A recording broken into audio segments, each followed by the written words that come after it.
ॐ अज्ञानतिमिरान्धस्य ज्ञानाञ्जनशलाकया चक्षुरुन्मीलितं येन तस्मै श्रीगुरुवे नमः। श्रीमद्भागवतम क्लास दिनांक 27 जनवरी 2021। वक्ता श्रीमान चैतन्य लीला प्रभु। श्री चैतन्य लीला प्रभु श्रीमद्भागवतम प्रथम स्कंद प्रथम अध्याय प्रथम श्लोक पर चर्चा करते हुए बताते हैं कि पिछले 4 दिनों से अलग अलग वक्ताओं ने श्रीमद् भागवतम का गुणगान किया है।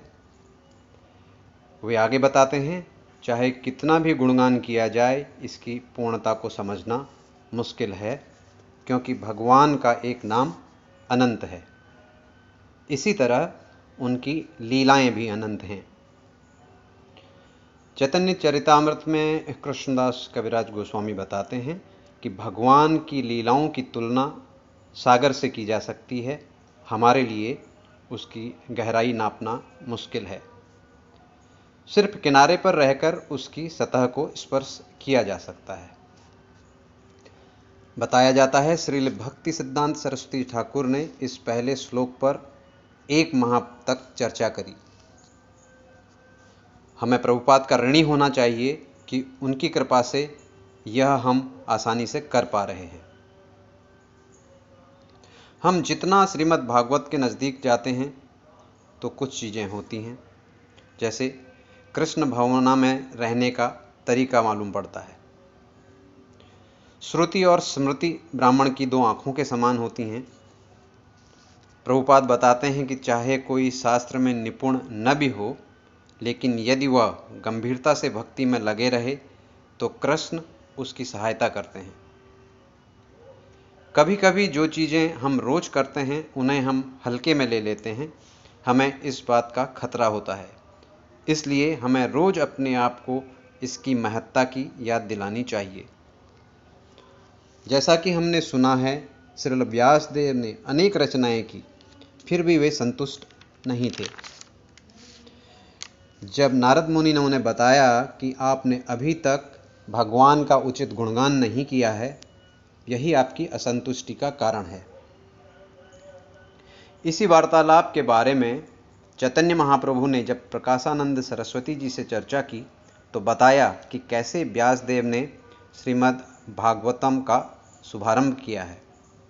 श्रीमद् भागवतम के आरंभ में ही ब्रह्म गायत्री मंत्र का वर्णन है। धीमहि शब्द जीवन के लक्ष्य के बारे में बताता है। चैतन्य महाप्रभु बताते हैं कि किस तरह श्रील व्यासदेव इस प्रथम श्लोक में ही संबंध ज्ञान, अभिधेय ज्ञान एवं प्रयोजन ज्ञान के बारे में बताते हैं।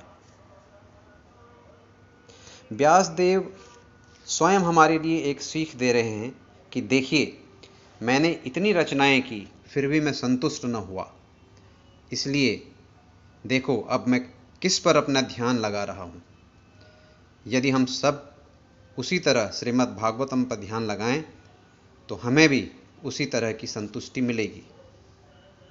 आज हम विशेषतः धीमहि शब्द पर ध्यान केंद्रित करेंगे। भगवद गीता से हम देखते हैं कि किन गलत चीज़ों पर ध्यान नहीं लगाना है। श्रीमद् भागवत से हम सीखते हैं कि किस चीज़ पर ध्यान लगाना है।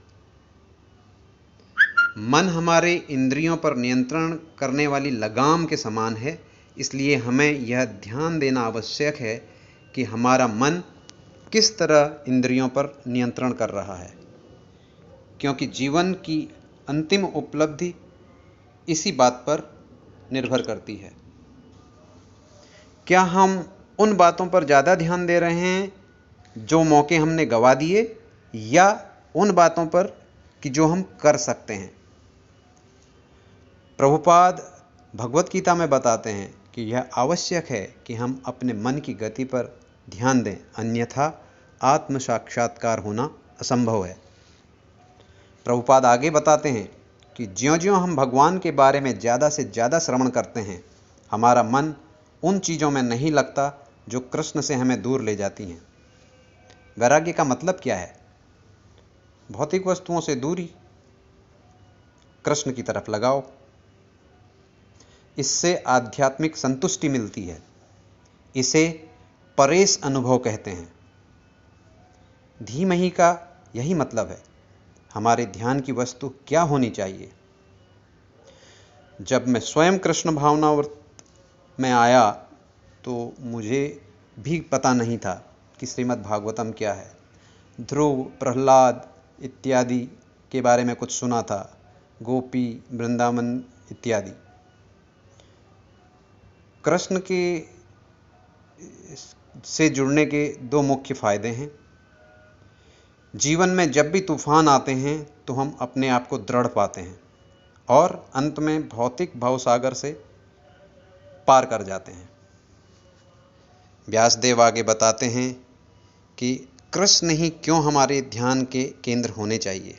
वे 7 चीज़ें बताते हैं। वे बताते हैं कि कृष्ण अभिज्ञ हैं, चूँकि वे सभी जगह उपस्थित हैं इसलिए सब जानते हैं। प्रभुपाद बताते हैं चूँकि कृष्ण हर वस्तु के मूल हैं, वे ही उद्गम हैं, वे ही पालन करता हैं और वे ही संहारक हैं, अतः वे परम भगवान हैं। कृष्ण स्वराट हैं, कहने का मतलब है कि वे पूर्णतः स्वतंत्र हैं। कृष्ण आध्यात्मिक गुरु भी हैं। वे ब्रह्मा जी और विवस्वान आदि को आध्यात्मिक ज्ञान देते हैं। वे किसी को भ्रमित कर सकते हैं। हम सब जानते हैं किस तरह उन्होंने ब्रह्मा जी और शिव को भी भ्रमित कर दिया था। इसलिए हमारा ध्यान भ्रमित होना मुश्किल नहीं है, लेकिन आध्यात्मिक संसार में ऐसा नहीं है। अंत में व्यासदेव बताते हैं कि कैसे भगवान ही एकमात्र सत्य हैं और इसीलिए उनके द्वारा दिए गए निर्देश भी परम सत्य हैं। हरे कृष्ण।